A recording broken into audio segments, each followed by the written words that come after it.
Vivo V23 5G probably এই ফোনটার সবচেয়ে ইন্টারেস্টিং পার্ট হচ্ছে এটা প্রথম কালার চেঞ্জিং ফোন। তার মানে এটার যে ব্যাক পার্টটা আছে এটা কালার চেঞ্জ করে। অনেকে হয়তো অলরেডি শুনেছেন বা শুনবেন, কেউ কেউ আছেন একটু অবাক হচ্ছেন, আরে পিছনের কালার কেমনে চেঞ্জ হয়। যাই হোক, সো এই ফোনটা যদি আপনারা রোদে নিয়ে যান এবং এটার উপরে যদি কোনো কিছু রাখেন তাহলে মূলত ডিফারেন্সটা বুঝতে পারবেন। যে কোনো কিছু রেখে যদি রোদে নিয়ে যান তাহলে দেখবেন যেই জায়গাটা ছায়ায় ছিল সেই জায়গাটার কালারটা চেঞ্জ হয়ে গিয়েছে। দ্যাটস ইট, এটাই হচ্ছে এইটার ফিচার। এমনিতে এই ফোনটা একটু এদিক ওদিক করলে মাল্টিপল কালার দেয়, লাইক কিছুটা গোল্ড কালার দেয় অ্যান্ড দেন আবার একটু স্কাই ব্লু টাইপের একটা টিন্ট এটাতে আছে, যেটা বিভিন্ন কালারের অ্যাঙ্গেলের কারণে চেঞ্জ হয়ে থাকে। ইটস রিয়েলি কুল, মানে কালারটা অনেক সুন্দর লাগে। অবশ্যই এই ফোনটা একটা সুন্দর ফোন, এটা বলতেই হবে। বাট এই ফিচারটা কি ইউজফুল? এই যুগের স্মার্টফোনের অনেক গিমিকি ফিচারের মতো এটাও একটা gimmicky feature. Not useful but it's cool. কিছু মানুষ হয়তো বা এটা কয়েকদিন একটু মানে নিজের মনের মধ্যে একটা স্যাটিসফ্যাকশন নিয়ে চলতে পারবে এই ফোনটা নিয়ে, যে আমার ফোনের ব্যাক পার্টের কালার চেঞ্জ হয়, দ্যাটস ইট। এর বাইরে আর তেমন কিছুই নেই। সো এই ফোনটা আরেকটা কালার ভেরিয়েন্টে পাওয়া যাবে যেটা হচ্ছে ব্ল্যাক কালার, সেটাও আপনারা চাইলে চুজ করতে পারেন যদি এরকম গিমিকি ফিচার আপনার খুব একটা দরকার না হয়ে থাকে। তবে তারা একটু এক্সেপশনাল কিছু করছে ভিভো, এইটার অবশ্যই একটা প্রশংসা তারা পায় যে একটু ডিফারেন্ট কিছু করার চেষ্টা করছে একদমই গতানুগতিক স্মার্টফোনের বাইরে। Thumbs up for that. But আমার মনে হয় আরেকটু ইউজফুল জায়গাতে যদি কাজ করা হয় তাহলে আরেকটু বেটার হতো। যেমন আমার মাথায় এটাই ঘুরছিল যে যদি এরকম হতো যে সফটওয়্যারের মধ্যে আমি কোনো কিছু টুইক করলে এটার ব্যাকগ্রাউন্ডের কালার চেঞ্জ হয়ে যাবে, এরকম কিছু যদি নিয়ে আসতো তাহলে আরেকটু বেশি ইন্টারেস্টিং লাগতো এবং ব্যাপারটাকে একটু লাইক এক্সট্রা অ্যাটেনশান দেওয়া যেত। বাট এখন যে ফিচারটা দিয়েছে এটাকে আসলে খুব একটা এক্সট্রা অ্যাটেনশান দেওয়া যাচ্ছে না। সো আমি কালারটা নিয়ে আগেই কথা বলে নিলাম, কারণ এই ফোনের মেইন আকর্ষণই হচ্ছে অনেকেই এইটাকে বলছে, বাট আমার কাছে এটা মেইন আকর্ষণ মনে হয় নাই। এই ফোনের অন্যান্য যে ফিচার্সগুলো আছে সেগুলো নিয়ে কথা বলবো। সো কয়েকদিন আগে এই ফোনটা বাংলাদেশে লঞ্চ হয়েছে এবং এটার দাম নির্ধারণ করা হয়েছে 39,990 টাকা বা 40,000 টাকা। এই প্রাইসে এই ফোনটা অ্যাকচুয়ালি কেমন হবে সেটাই আজকে জানাবো। সো ডিজাইনের কালার নিয়ে তো কথা বলেই ফেললাম, দুইটা কালার ভেরিয়েন্ট, এটা আর একটা হচ্ছে ব্ল্যাক কালার। আর এটা হচ্ছে বক্সি ডিজাইনের একটা ফোন, মানে নন রাউন্ড, যেটা হাতে নিলেই কিছুটা আইফোনের যে লেটেস্ট জেনারেশনের ফোনগুলো আছে সেটার মতো ভাইব একটা ফিল পাওয়া যায়। এটা কারো কারো পছন্দ হতে পারে, কারো কারো না হতে পারে। আমার কাছে এরকম বক্সি ডিজাইন পছন্দ না, কারণ সাইডগুলো একটু এজগুলো মানে ধারালো থাকে, যে কারণে হাতে নিলে অতটা কমফোর্টেবল লাগে না। বাট যদি ব্যাক কাভারটা লাগাই নেন তাহলে এই প্রবলেমটা সলভ হয়ে যাবে অ্যান্ড রিকমেন্ডেড থাকবে ব্যাক কাভার বা সেফটি কাভারটা লাগিয়ে ইউজ করার। এর বাইরে এটার ক্যামেরা হাউসটা দেখতে পাচ্ছেন, ওকে, 3টা ক্যামেরা আছে এখানে, নিচের দিকে ভিভো লেখা আছে। আর এই ফোনটার বাটনস এবং পোর্টসের কথা যদি বলি তাহলে নিচের দিকে 3.5 মিলিমিটার অডিও জ্যাক নেই আমরা দেখতে পাচ্ছি। তার মানে এই ফোনটাতে কোথাও 3.5 মিলিমিটার অডিও জ্যাক নেই এবং এটাতে USB type C port use করা হয়েছে। ডুয়েল সিম কার্ড স্লট আছে, কোনো মেমোরি কার্ড এক্সপানশনের স্লট নেই। সেই সাথে নিচের দিকে সিঙ্গেল বটম ফেসিং স্পিকার আছে, এটা কিন্তু স্টেরিও স্পিকার না, মনো স্পিকার। 40,000 টাকায় মনো স্পিকারটা কিছুটা ডিসঅ্যাপয়েন্টিং এবং এটার সাউন্ড কোয়ালিটিও খুব আহামরি ভালো না। হাইটাকে একটু বেশি চিকন মনে হচ্ছিল, একটু বেশি ট্র্যাভেল এটাতে আমি খেয়াল করছিলাম। সো স্পিকারের কোয়ালিটিও আহামরি না। এই প্রাইসের ফোনে স্টেরিও স্পিকার দেওয়াটা একদম জরুরি ছিল। আর এই ডিসপ্লেটা হচ্ছে 6.44 ইঞ্চির 90 হার্জের একটি AMOLED panel, full HD plus রেজুলেশনের উইথ HDR10+ সাপোর্ট। নাও এই প্রাইস রেঞ্জে অনায়াসে আমরা 120 হার্জ রিফ্রেশ রেট এক্সপেক্ট করতে পারি, সেই জায়গাতে 90 হার্জটা একটু কম মনে হয়েছে আমার কাছে। তবে 90 হার্জের ডিসপ্লে অফকোর্স 60 হার্জের থেকে অনেক বেটার, সো অনেক স্মুথ ছিল এটার ডিসপ্লে। সেই সাথে অ্যামোলেড প্যানেল হওয়ার ফলে এটার কালারগুলো খুবই ভিভিড এবং পাঞ্চে ছিল। অফকোর্স ব্ল্যাকগুলো পিওর ব্ল্যাক দেখায়। সব কিছু মিলে এটার ডিসপ্লের কোয়ালিটি নিয়ে আমার কাছে তেমন কোনো সমস্যা মনে হয়নি, শুধু 120 হার্জ দিলে একটু ভালো হতো। এই ডিসপ্লে সবচেয়ে নজর কাড়া যে জিনিস, যেভাবেই কারুক নজর ভালোর দিকে আর মন্দর দিকে, সেটা হচ্ছে এইটার উপরের নচ। আমার কাছে মনে হচ্ছে আমরা এখন 2017-18 সালে ফিরে গিয়েছি। বিশাল বড় একটা নচ ইউজ করা হয়েছে এখানে এবং সেই নচের মধ্যে 2টা ক্যামেরা রাখা হয়েছে। এই ডিজাইন চয়েসটা আমার কাছে একদমই পছন্দ হয়নি। আই ডোন্ট নো আপনাদের কি মনে হয়, আপনারা একটু কমেন্টে জানাবেন যে এই নচটাকে আবার ফেরত আনাটা কেমন আইডিয়া ছিল। কারণ অলরেডি ডুয়েল ক্যামেরা কিন্তু নচ ছাড়াও আমরা দেখেছি অনেক ফোনে, সেই জায়গাতে তারা কেন নচ ইউজ করলে এখানে I have no idea. So আমার মনে হয় যে এটা করা একদমই উচিত হয় নাই। নচ না দিয়ে জাস্ট নর্মালি 5 হোল ক্যামেরা দিয়ে যদি 2টা ক্যামেরা দিত তাহলেই ভালো হতো। এখন একটু পুরনো মনে হচ্ছে ফোনটা। বাট এটা দেওয়ার ফলে আরেকটা জিনিস একটু প্রমিনেন্ট হয়ে গিয়েছে, যেটা বলছিলাম যে একটু বক্সি ডিজাইন, এখন সাথে আবার নচ, সব কিছু মিলিয়ে আবারও আইফোনের কিছুটা ভাইব কিন্তু এটা দিচ্ছে এখন। সো যদি এইটা আপনার পছন্দ হয়ে থাকে, I have nothing to say, আপনি নিতে পারেন। বাট আমি ব্যক্তিগতভাবে এই ডিজাইন চয়েসটাকে সাপোর্ট করছি না। বাই দ্য ওয়ে, এটা ডিসপ্লেতে Scotch sensation with an x Scotch sensation up নামের একটা প্রোটেকশন ইউজ করা হয়েছে, ফিয়ারলি আননোন একটা প্রোটেকশন আমার মনে হয়। যাই হোক, এর বাইরে এটার পেছনে কিন্তু গ্লাস আছে, যেটা বলতে ভুলে গিয়েছিলাম, সামনে পেছনে দুই জায়গাতে গ্লাস। সো এই হচ্ছে এই ফোনের ডিসপ্লে। এবার আমরা চলে যাই এটার পারফরমেন্স সেকশনে।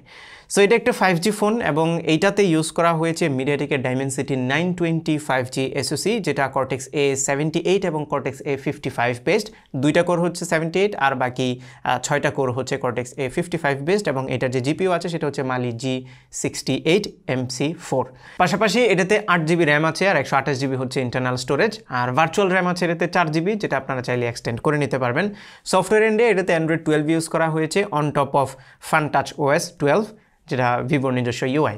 নাও পারফরমেন্সের কথা যদি বলি, তাহলে মিডিয়াটেকের ডাইমেনসিটি 920 5G SoCটি অবশ্যই ডিসেন্ট একটা SoC, কিন্তু এই প্রাইসে এটাকে একটু আন্ডার পারফর্মিং মনে হবে। কারণ আমরা যদি এটার কাউন্টার পার্ট মানে স্ন্যাপড্রাগন 778G এর সাথে কম্পেয়ার করি, তাহলে সেটা থেকে কিন্তু খারাপ পারফর্ম করছিল অলমোস্ট প্রত্যেকটা অ্যাঙ্গেলেই এই SoCটি। সেই বিবেচনা করলে প্রাইসের বিবেচনায় এই SoCটিকে একটু লো পাওয়ার মনে হবে। বাট যদি ডে টু ডে টাস্কে আপনারা এই SoCর পারফরমেন্স বিবেচনা করেন, তাহলে কোনো সমস্যা ফেস করবেন না। অ্যাপ ওপেনিং, ক্লোজিং, মাল্টিটাস্কিং সব কিছু একদমই ইনস্ট্যান্ট অ্যান্ড ফাস্ট ছিল, আমি কোনো সমস্যা ফেস করিনি। মানে আপনি ডে টু ডে ইউজে আসলে কোনো সমস্যা ফেস করবেন না। গেমিংয়ের কথা যদি বলি, আমি কল অফ ডিউটি মোবাইল এবং পাবজি নিউ স্টেট এই দুইটা গেমই খেলেছি এবং দুইটা গেমই খুব স্মুথলি রান হচ্ছিল। ডিফল্ট সেটিংয়ে, যেটা বিল্ট ইন সেটিং থাকে, সেই ডিফল্ট সেটিংয়ে কোনো ধরনের ল্যাগ হিকআপ আমি দেখিনি। ইভেন খুব রিয়ারলি ফ্রেম ড্রপ খেয়াল করেছি। সো গেমিংও আমার মনে হয় না খুব একটা সমস্যা হবে। কিন্তু আরও বেটার পারফরমেন্স পাওয়া যেত যদি আরেকটু বেটার SoC ইউজ করা হতো। অফকোর্স এই প্রাইস রেঞ্জে কিন্তু আমরা অলরেডি এর চাইতে বেটার SoCওয়ালা ফোন মার্কেটে দেখেছি, সেই বিবেচনা করলে একটু আন্ডার পাওয়ার্ড মনে হবে। সফটওয়্যার এন্ডে আমি দুই একটা বাগ এটাতে খেয়াল করেছি, লাইক ক্যামেরা ইউআইতে কিছু বাগ আছে, মাঝে মধ্যে একটু ফ্লিকার করছিল ক্যামেরাটা। আই থিঙ্ক এটা ইনিশিয়াল ভার্সন, যেহেতু অ্যান্ড্রয়েড 12ও অলমোস্ট নতুন, ফেয়ারলি নিউ, সো আমার মনে হয় তারা আপডেটের মাধ্যমে এই জিনিসগুলো একটু ফিক্স করবে। এর বাইরে সফটওয়্যার নিয়ে আমার তেমন কোনো কমপ্লেন নেই, তাদের ইউআই ইজ ওকে, মানে খুব একটা আহামরি কিছু বলা যাবে না। ব্লোটওয়্যার যদিও খুব একটা বেশি নাই, এবং আইকনের ডিজাইনগুলো একটু বক্সি বক্সি করা হয়েছে, আমার কাছে একটু মানে রাউন্ডেডগুলো বেশি ভালো লাগে। যাই হোক, এটা পার্সোনাল প্রেফারেন্স হতে পারে। সো সফটওয়্যার এন্ডে আমি তেমন আর কোনো সমস্যা ফেস করিনি, খুব মাইনর কিছু বাগ ছাড়া। আর এটার ইন ডিসপ্লে ফিঙ্গারপ্রিন্ট স্ক্যানারের পজিশনটা একদমই ঠিকঠাক জায়গাতে ছিল এবং বেশ ফাস্ট অ্যান্ড অ্যাকুরেটলি কাজ করছিল, এটা নিয়ে কোনো কমপ্লেন নেই। এবার চলে আসি এটার ক্যামেরায়। সো পেছনে 3টা ক্যামেরা ইউজ করা হয়েছে, একটা হচ্ছে 64 মেগাপিক্সেলের প্রাইমারি ক্যামেরা, অ্যান্ড দেন 8 মেগাপিক্সেলের একটা আলট্রা ওয়াইড শুটার, আর একটা 2 মেগাপিক্সেলের ম্যাক্রো লেন্স। আর সামনের দিকে 50 মেগাপিক্সেলের একটি প্রাইমারি সেলফি ক্যামেরা ইউজ করা হয়েছে, সাথে আরও একটা 8 মেগাপিক্সেলের আলট্রা ওয়াইড শুটার ইউজ করা হয়েছে। ইয়েস, পেছনে কোনো ধরনের টেলিফোটো লেন্স এটাতে ইউজ করা হয় নাই। সো আমরা যদি প্রাইমারি ক্যামেরার ছবির কথা বলি, প্রথমে একটা বাগের কথা বলি। আমি যখন ছবি তুলছিলাম কিছুটা প্রসেসিংয়ের ইস্যু আমি খেয়াল করেছিলাম, এবং এটা আমি দুইটা ফোন ইউজ করেছি, এটা ব্ল্যাক কালার এবং এই কালারটা। সো দুইটা ফোনেই পেয়েছি। আই থিঙ্ক এটা একটা সফটওয়্যার বাগ, মানে আনপ্রসেসড ছবিগুলো বের করে দিচ্ছিল। আমার মনে হয় যে এটা একটা ছোট্ট ইস্যু, আস্তে আস্তে হয়তো বা সফটওয়্যার আপডেটে এটা ফিক্স হয়ে যাবে। এর বাইরে যদি ডেলেটেড ছবির কথা বলি, ফেয়ারলি ডিটেলড এবং শার্প ছবি আমি পাচ্ছিলাম। মাঝে মধ্যে আমি হোয়াইট ব্যালেন্সে একটু ইস্যু পাচ্ছিলাম, কিছু কিছু সময় একটু ওয়ার্ম আসছিল, আবার কিছু কিছু সময় একটু কোল্ড আসছিল। এর বাইরে ছবিগুলো আমার কাছে ভালো লেগেছে, ডে লাইটে স্পেশালি।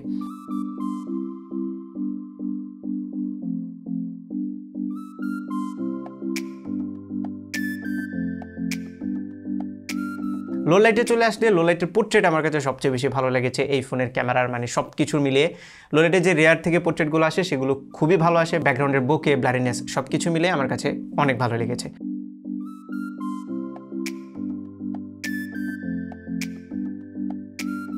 তবে লো লাইটে যদি আপনারা প্রাইমারি ক্যামেরা দিয়ে ছবি তোলেন, তাহলে অ্যাভারেজ কোয়ালিটির ছবি পাবেন, যদিও ছবিতে খুব একটা নয়েজ থাকে না, এই জিনিসটা ভালো লেগেছে। আর আলট্রা ওয়াইড শুটারটার কোয়ালিটি ওয়াজ ওকে, একটু লেস শার্প, একটু লেস ডিটেল ছবি পাওয়া যায়, তবে কালারগুলো ঠিকঠাক ছিল।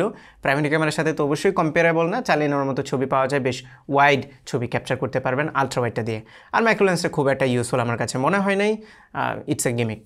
আমরা যদি সামনের ক্যামেরায় চলে আসি, 50 মেগাপিক্সেলের ক্যামেরা খুবই শার্প এবং ডিটেল ছবি প্রডিউস করে থাকে, ছবির কালারগুলো অ্যাকুরেট থাকে, লাইক ফেস টোনটা অ্যাকুরেটলি ডিটেক্ট করতে পারে। সফটনেস কিছুটা আমি খেয়াল করেছি সেলফি ক্যামেরাতে, পেছনের ক্যামেরার চাইতে একটু বেশি, আমি একদম বিউটিফিকেশন অফ করার পরেও এটা পেয়েছি। সো সামনের ক্যামেরা দিয়ে আপনারা সোশ্যাল মিডিয়াতে শেয়ার করার মতো ছবি পাবেন, এবং অনেকেই আছে এটার 50 মেগাপিক্সেলের ক্যামেরাটা এনজয় করবে ফর শো। সেই সাথে সামনের পোর্ট্রেটেও এজ ডিরেকশন ওয়াজ অ্যাকুরেট এবং ব্যাকগ্রাউন্ডের ব্লারিনেসটাও ন্যাচারাল ছিল। তবে সামনে যে আলট্রা ওয়াইড শুটারটা আছে, এটা আমার কাছে একটা গুড এডিশন মনে হয়েছে। যদি আপনারা গ্রুপ সেলফি তুলেন কিংবা পেছনে কোনো ল্যান্ডস্কেপ নিয়ে আপনি সেলফি তুলতে চান তাহলে এই ক্যামেরাটা বেশ ভালো একটা সাপোর্ট আপনাকে দেবে। 105 ডিগ্রি ফিল্ড অফ ভিউতে এটা দিয়ে ছবি তোলা যায়, উইচ ইজ গুড। একটু বড় ফিল্ড অফ ভিউ নিয়ে ছবি তোলা যায়, তবে ছবিতে খুব একটা ডিটেল থাকে না আলট্রা ওয়াইডে। এর বাইরে লো লাইটেও অতটা ভালো আসে না আলট্রা ওয়াইডে। আর যদি আপনারা পোর্ট্রেট মোডে ছবি তোলেন আলট্রা ওয়াইডে, সেখানেও আমি এইচ ডিরেকশনে মাঝে মধ্যে একটু প্রবলেম ফেস করেছি, তবে রেগুলার মোডে ছবি তুললে ultra wide was good. Video বেলায় পেছনে 4K 30 FPS এর অপশন আছে, আর 1080তে আপ টু 60 FPS রেকর্ড করা যাবে। 1080তে EIS আছে, সো মোটামুটি স্টেবল ভিডিও রেকর্ড করা যায়। মজার বিষয় হচ্ছে সামনের ক্যামেরা দিয়েও 4K 30 FPS এ ভিডিও রেকর্ড করা যাবে, উইচ ইজ কুল। ব্যাটারি সেকশনে এটাতে 4200 mAh ব্যাটারি ইউজ করা হয়েছে, যেটা দিয়ে আমি ফুল ডে ইজিলি পার করতে পারছিলাম। অ্যারাউন্ড 5 ঘন্টার মতো এসওটি পাচ্ছিলাম আমি এই ফোনটি থেকে, যেটা ডিসেন্ট বলা যায়।